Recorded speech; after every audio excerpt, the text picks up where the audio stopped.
வாக்குத்தத்தம் உன்னுடையது. மனுஷனுக்கு செம்மையாய் தோன்றுகிற வழிகள் உண்டு, அதன் முடிவு மரண வழிகள். அன்பானவர்களே, உன்னுடைய வாழ்க்கையில் பல நேரங்களில் உன்னுடைய பாதையை நீ தெரிந்தெடுக்கிறாய்.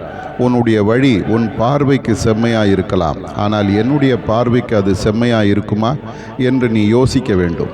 பீலேயாம் என்னிடத்தில் விசாரித்தான், நான் தடுத்த பொழுதும் அதை மீறி அவன் பாலாக் கூப்பிட்டதை ஏற்று போனான். ஆனால் அவன் போகிற வழி எனக்கு பிரியமில்லாமல் இருந்தது.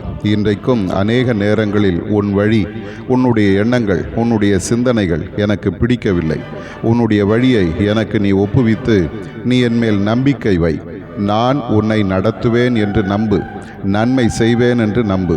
உன் வாழ்க்கையில் நீ சந்திக்கிற எல்லா சூழ்நிலைகளிலும் நான் உன்னோடு கூட இருந்து உன்னை வெற்றியாய் நடத்துவேன். மோசேயை நடத்தினேன், யோசுவாவும் காலேபும் என்னை நம்பினார்கள், அவர்களை கானானுக்குள்ளே நடத்தினேன்.